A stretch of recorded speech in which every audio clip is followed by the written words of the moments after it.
Bienvenidos, bienvenidas a Economía de Frente con Víctor Valdivia en esta ocasión y la conducción de Ernesto Fárez Santoscoy. Vamos a tratar crisis en Gran Bretaña, crisis de las inmobiliarias chinas y crisis en la reforma energética mexicana. Bienvenidos, bienvenidas.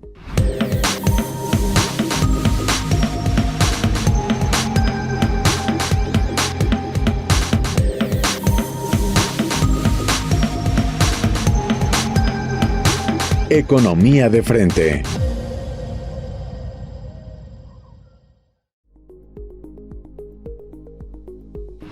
Bueno, vamos a comenzar. ¿Por dónde comenzaremos? Hay muchas cosas. Hoy no hay gasolina en las estaciones de gasolina. En Londres. ¿En Londres también? En Londres. No, en Londres no en hay Londres gasolina. matan con cuchillo en mano. ¿Matan? Por gasolina. Eso no lo he visto ni siquiera en Tamaulipas, oye. No es huachicol. No es No guachicol. me digas, ¿no hay gasolina en la Gran Bretaña? No. No. Y no hay gente que transporte, que es lo peor. Tienen un déficit de transportistas, no hay choferes, no hay movimiento. Vámonos de choferes. No hay medicinas. No. Aquí en la colonia de... No. En la City de Londres tampoco hay medicinas. ¿Tampoco hay medicinas? Y esta vez sí podemos decir que no es culpa de Gatell. Ni jitomates. Tampoco. ¿Quién gobierna? Un neoyorquino venido a menos. Que no se hizo peinar. Británico. ¿De verdad? Que no sabe peinar. Que no sabe peinar. Gordon. ¿No? Boris Johnson. Boris. Exacto. Boris. Pero bueno, desde que decían que era un escándalo su familia, ¿no? ¿Sabías que nació en Manhattan? Bueno, fíjate que su papá ya pidió la nacionalidad francesa de plano. No manches. Ahí sí, nada de influyentismo. ¿De veras? Está tan mal la cosa que el papá dijo, yo soy francés. No me di. Y Francia, Macron le dijo, no diga eso. Usted no puede. Macron dijo, no. Usted no puede, pa. Usted no puede, pa. Usted no puede, pa.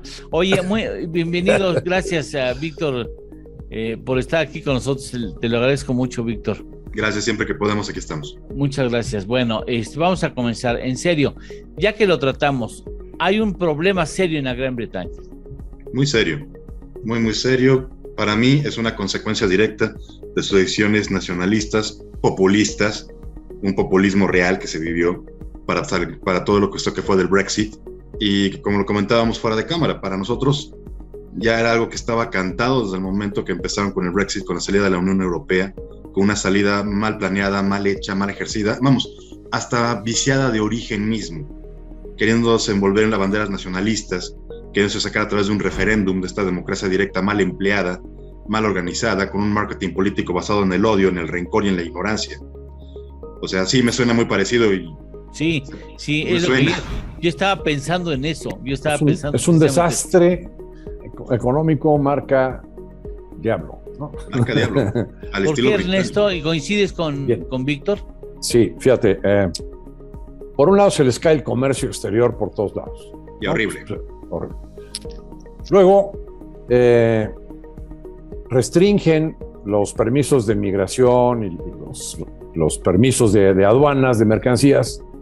Entonces resulta que el Reino Unido tenía un ejército de personas que trabajaban de los inmigrantes, ¿no? De los inmigrantes que por el Tratado de la Unión Europea podían llegar a trabajar ahí.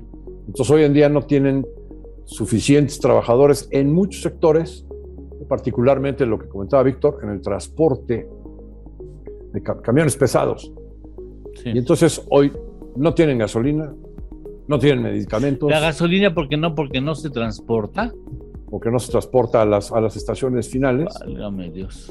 Entonces hemos visto escenas que se replican en el mundo, donde una persona con un cuchillo amenaza de muerte al dependiente de una estación para que le pongan gasolina. El precio del gas se les ha triplicado. Pues lo mismo que ha sucedido en Estados Unidos, ha sucedido en Rusia con el precio del gas. De $1.80 ha ido a $5.50, unidad de BTU en dólares. ¿No? En el caso de México, lo mismo ha sucedido en Europa. Y entonces muchas fábricas en el Reino Unido han tenido que cerrar por incosteables por el precio del gas, que es el principal combustible de muchas de estas. Le echen la culpa a los neoconservadores, que le echen la culpa a Margaret Thatcher. No, pero es que es la salida populista siempre. Vamos hacia atrás. Echarle la culpa al pasado. Es una salida muy clásica de los populistas. Vamos, aquí le estamos echando la culpa a Hernán Cortés. No. Aquí fue una decisión que se tomó por ellos, fue una decisión del Brexit, que no vieron todo lo que estaban perdiendo, no vieron que se dieron un balazo en el pie, que se pusieron en condiciones completamente difíciles para abrir, se cerraron la puerta para el comercio. Esto inclusive lo habíamos visto desde antes. Les recuerdo que muchos bancos abandonaron Londres y el distrito banquero se vio prácticamente abandonado y se fueron a Bruselas y a Holanda. O sea, buscaron otros lugares porque en Reino Unido se salía del Brexit y fue decir, ahí nos vemos. Y de repente bancos como HSBC mandaron cartas a todos sus empleados diciéndole, nos mudamos. Nos vamos de Londres, y es un ejemplo, y así como ellos, N cantidad también de empresas. Híjole. También ha habido una cierta ola de desempleo, de gente que le dice, te vienes a Bruselas o te quedas sin trabajo, escoge. No quiero pensar que eso pueda suceder en México por otras decisiones. Ernesto. La moraleja, me parece, es que se habla mucho de la democracia participativa contra la democracia representativa. La democracia representativa es la que está, por ejemplo, en nuestra Constitución. Tenemos en teoría representantes en los congresos. Sí. Bueno, eso es otra cosa, a ver si están haciendo bien su chamba o no. Pero la democracia directa que comenta Víctor, o es la democracia participativa a través de referéndums, suele quizás no ser la mejor opción, como se ve claramente en el resultado de esta cuestión del Brexit. Un referéndum inclinó la balanza 51 y cacho contra 48 y cacho, sí, que decían que querían permanecer. Si veían las encuestas mayoritariamente decían hay que permanecer en el Reino Unido. Pero al final, en el referéndum, los jóvenes, un poco, digamos, espíritu cívico, pues les dio flojera ir a votar. Y entonces perdieron sus privilegios. Antes podían trabajar, estudiar, vivir en cualquier país de la Unión Europea. Ahora no. Y tienen todas estas circunstancias. Entonces, es una reflexión de cuál es el límite o la eficiencia de esta, que suena bonita, la democracia participativa. Permítame, caballeros, hacer una pequeña pausa. Estamos en Economía de Frente y con más temas después de ella. Economía de Frente. Regresamos. ¿Conoces una plataforma de capacitación? IDC Click es un servicio de streaming para tu capacitación en cualquier dispositivo. Resuelve tus dudas en nuestros seminarios fiscales, jurídicos y laborales. Todos nuestros programas de televisión en una sola plataforma.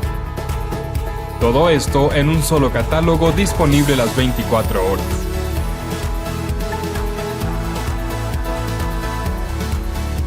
Únete a la familia IDC con la mejor plataforma para una capacitación completa. IDC Click, tu mejor opción.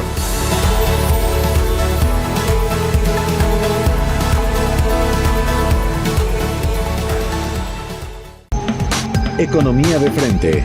Continuamos. Bueno, ahora en Estados Unidos también se cuestionaba, ahí todavía no ha habido autorización del aumentar el techo de endeudamiento, Ernesto. Hay 5 legisladores demócratas que tienen secuestrado al país porque no le autorizan al señor Biden sus programas fiscales. ¿5 demócratas? 5. Hay hay 2. Del partido. Son de su propio partido. Sí son de su partido, pero no de su corriente política, por decirlo de alguna manera. Ah, qué bonito. Vamos, es algo así como tenemos una versión norteamericana de Monreal, por llamarlo de alguna forma. Sí. Fíjate que dice, esa es una buena definición para lo que sucede también en el Congreso mexicano. Pero decías, Ernesto. Sí, Y hay un problema adicional que, pues, el 30 de septiembre terminó el ejercicio fiscal y no se autorizó un límite mayor a la deuda del gobierno norteamericano. Ahorita están viviendo en base a una prórroga que salió, como en cualquier película gringa, en los últimos 5 minutos del partido, y entonces hay una prórroga y entonces hasta mediados de diciembre tienen aire para poder seguir con vida el gobierno norteamericano, ¿no? El gobierno norteamericano. Entonces, si no se llega a arreglar esto, en teoría, como ya ha sucedido en otras ocasiones, porque esto se repite y se repite en cada administración, cada año, pues podría suceder que el gobierno americano tenga que cerrar oficinas y que no pueda pagar vencimientos de bonos, en fin. Algo que sería grave, como siempre. Esto le podemos seguir, pero a mí me gustaría que cambiáramos de tema para un asunto que no es menor, lo de Evergrande, y tú decías que ahora hay una nueva empresa que ha incurrido en un default de sus obligaciones, Fantasía, que suena así a, no sé, suena así como a una empresa Casera. De la cuartotera, sí, cuatrotera, Fantasía. A ver, ¿nos pones en antecedentes, Ernesto?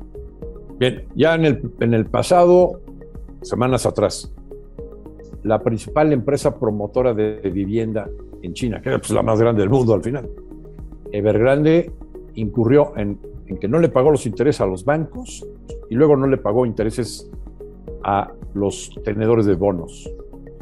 100 y tantos millones, 140 millones de dólares en total más o menos. Pero ahora esta semana surgió otra empresa, también inmobiliaria, que se llama Fantasía. ¿También China? También China. Y esa no pagó 200 millones de dólares. Y el gobierno no salió en su defensa. El gobierno no ha salido en la defensa de estos humildes. Tampoco de Evergrande. No ha salido en defensa de estos humildes empresarios. Y también en Fantasía se está vinculada con el terreno inmobiliario. Sí, también es promotora de vivienda. Pues sí. Que se preocupan los chinos, ¿no? Pero ahora, quería nomás llamar la atención, que no es lo mismo que pues llegan a default de su deuda las desarrolladoras de proyectos inmobiliarios a que lleguen las financieras inmobiliarias o hipotecarias. ¿Por qué? Porque las financieras inmobiliarias operan con apalancamiento. Entonces el problema que generan es que es digamos, exponencial. El efecto de dominó. Si quienes incumplen son las financieras. Mientras que las inmobiliarias, pues el problema lo tienen aquellos que ya dieron el anticipo para su casa. En el caso de Evergrande, por ejemplo, 1.6 millones de familias que ya dieron su anticipo, ahora no saben si la empresa les va a cumplir o no con la construcción y entrega de su casa. Entonces se hace más bien esto un fuertísimo problema social. Y eso es lo que está más bien atendiendo el gobierno de China, más que pues tratar de rescatar a estas empresas.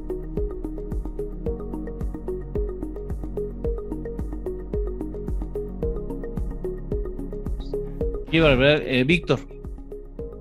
Sí, aquí lo que estamos viendo es todo un fracaso muy, muy interesante y todos estamos esperando ver qué reacción tiene el gobierno chino, pero que va a tener ramificaciones e impactos internacionales, eso es inevitable. Vamos, esto estaban cotizando en bolsa, ya lo retiraron de la bolsa de Hong Kong, y lo de Fantasía, que también surgió, es otro golpe muy fuerte. Vamos a ver cómo se compone todo esto, pero para mí esto es una novela muy, muy interesante, y la expectativa que tenemos es qué hará el gobierno, entrará al rescate, los dejará morir, o qué va a pasar. Va a haber un impacto social muy fuerte, pero sobre todo esta es la duda que tenemos. Y aquí sería la pregunta, ¿qué va a hacer el gobierno chino? ¿Los rescata o los deja morir? Es interesante. ¿Qué le va a salir más barato? Sí, no, porque si entra en estos, tiene que entrar en los que faltan. En todos, ¿no? Y todo lo que puede venir más adelante por toda esta revolución tecnológica y todo este boom de crisis que estamos viviendo, que también es producto de la pandemia y de todo lo que se vivió. De esta parte tenemos que quedar clara. Sí. Tiene su origen en el COVID, pero también no son las únicas empresas que han tronado. Aquí son hipotartas y la estamos llamando por el tamaño, por las dimensiones, por los millones y por todas las vinculaciones que tenían a nivel global. y es muy interesante, vamos a ver qué va a hacer el gobierno chino. Nota, hace rato que comentábamos de Biden, nada más un punto que quería agregar rápidamente. El rescate millonario de Biden tal vez sea el más grande de la historia norteamericana desde la Segunda Guerra Mundial. Bueno, no podemos dejar esos números. Últimamente todos lo hacen en grande. Es que esto del COVID ha golpeado en grande a todos. Sí. Ernesto, ¿ibas a decir algo antes de que entremos a otro tema? Pues por eso se llama Evergrande. que la economía de China, ya ven que crece a tasas muy altas. En parte se debe a que ha habido pues una inversión fuertísima en el desarrollo inmobiliario. Entonces, como dice Víctor, sí va a tener repercusiones porque en toda la región se va a desinflar la actividad económica si estas empresas quiebran. Bueno, después de una pausa vamos a atender un asunto que es fundamental para el futuro de este país, para el presente y futuro de este país, es la contrarreforma eléctrica. Después de una pausa. Economía de frente. Regresamos. Vivimos en un mundo dominado por las tecnologías de la información y la comunicación. Los medios de comunicación mejoran el alcance y el impacto de nuestros productos y servicios. Incrementa tus clientes y gana posicionamiento en tu marca. Anúnciate en IDC y sé parte de los cambios que marcarán diferencias en los medios digitales 2021. Si estás interesado, mándanos el siguiente código para hacer válida la promoción especial que IDC tiene para ti en conmemoración de sus 35 años.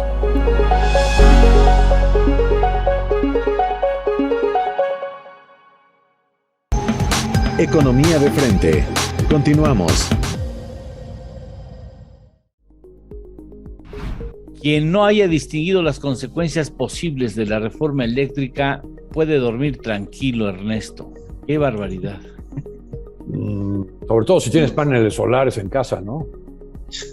Yo tengo paneles solares en casa. Y todavía no terminas de pagar la instalación. No, yo ya terminé, pero de todas maneras, si no me la van a valer, pues no manches, pues es una inversión que no fueron pocos meses de estar ahorrando para tener los panelitos. No, pero independientemente de que me afecten, qué grave que una reforma vaya en contra de la tendencia y de la necesidad de la lógica económica y necesidad ecológica de generar energía limpia. No puedo entenderlo. Perdón, ahí sí no puedo entenderlo. No puedo entenderlo. Fíjate la contradicción. No, es que hay que fortalecer a las empresas productivas del Estado. Bueno, entonces explíquenos por qué esta administración deshizo o borró la reforma al sistema de pensiones que ya estaba aceptada al interior de la CFE y que había borrado del pasivo laboral cientos de miles de millones de pesos. Pues decidieron borrarla. Y entonces hoy otra vez tenemos a gente que se puede jubilar a los 50 y tantos años, a los 52 años, con unas pensiones buenísimas, ¿no? Que todo México envidia. Sí. Pero eso ya se había eliminado. Entonces, ahí le pegaste a CFE para... a los contribuyentes. Y a los contribuyentes. A todos. Y, bueno, pues ahora intentas echar para atrás la reforma de energía, la parte eléctrica, con esta propuesta o iniciativa de reforma constitucional. O sea, no es cualquier cosa, es volver a cambiar la Constitución para que se hagan las cosas como quiere que se haga el presidente. Víctor. Sí, mira, esta reforma para mí, sí, esta contrarreforma, no es una reforma, es una contrarreforma, un viaje en el tiempo al gobierno de Luis Echeverría, como bien decía el maestro Parry. Vamos, aquí ni siquiera yo había nacido y estamos regresando a esa etapa, que de bonita no tuvo absolutamente nada. Ese fue golpe bajo, ese fue golpe bajo. No. Ernesto, ¿te diste cuenta? Más respeto, joven. No, yo siempre respeto a mis mayores, pero hay que ser ese patada bajo la mesa. Bueno, me decías. No sabes de lo que te perdiste, fíjate.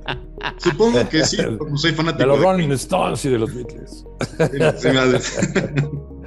Sí, pero yo lo que me refiero es que toda esta etapa histórica, volver al pasado, volver a un nacionalismo que no sé dónde lo encuentran bonito, porque cuando vemos los resultados nunca fueron positivos. Ya en torno económico podemos discutir mucho sobre esas etapas. Sí es bastante preocupante. Aquí se está violando el Estado de Derecho, tenemos más de 440,000 millones que quedan en juego. Todo lo que es la energía limpia la están tirando a la basura, y a veces con unos discursos que rayan en lo absurdo. A mí, que me tocó andar hace poco por Oaxaca, era un poco estúpido platicar con gente que les habían dicho que los ventiladores, los molinos que generaban electricidad, se robaban el aire. Porque los paneles, el aire. Sí, y no es broma, sí tenían ese discurso. O que los paneles solares se robaban la luz solar, espérate, que era de todos. No, aquí han llenado demasiadas mentiras, han hablado mucho. Pero también aquí el problema es que el gobierno ha llenado el discurso oficial nada más con la base de que la gente va a pagar la luz más barata, cosa que no es cierto. Y no estamos hablando de todos los problemas, no solamente en materia de contaminación, todo el paso para atrás que va, sino también problemas de suministro, problemas internacionales, porque estamos violando acuerdos, estamos violando tratados, estamos violando una serie de elementos que quiero ver cómo nos va a salir más adelante en estos paneles, en estas mesas, en estas compensaciones, porque literalmente estamos tomando una serie de acuerdos y tirar a la basura simplemente porque se nos ocurrió. Y estamos volviendo a un modelo estatista, nacionalista, que perdón, pero sí, de los 70 yo soy fanático de Queen, tengo todos los discos, y me hubiera fascinado estar en el concierto de Puebla en el 80, pero en esa época, en el 80 apenas estaba yo gateando, no va por ahí. Ernesto. Oye, pero además, más grave, o sea, vamos en contra de la tendencia mundial. Totalmente. La energía que se produce en plantas viejas de la CFE con carbón, o incluso las de ciclo combinado, pues son mucho más caras que estas nuevas técnicas de generación de energía limpias. Pero pues en el mundo se está implementando un impuesto ecológico. Entonces pongo este ejemplo.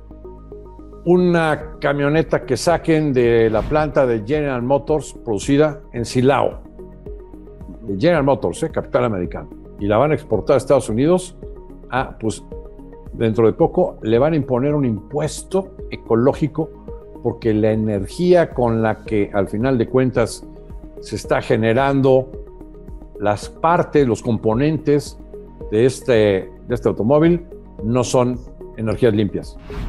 Y entonces van a sacar de mercado a la camioneta de General Motors y va a poder entrar más fácilmente una camioneta de otra marca hecha en otro lejano país. No, bueno. Gracias. Bueno, ¿qué va a hacer General Motors? No. Nos va a decir, oye, ya no quiero producir en Silao. ¿Y qué va a hacer? No. Me voy a Belice, a Nicaragua. Y pudiéramos hacer un libro de los inconvenientes, de veras, podremos hacer un libro de los inconvenientes, pero bueno. Y de las mentiras que están diciendo. Este podría ser un error histórico de enormes magnitudes para el futuro de este país. Y que el PRI esté prestándose a poder aprobar esta cosa. Es increíble, es increíble.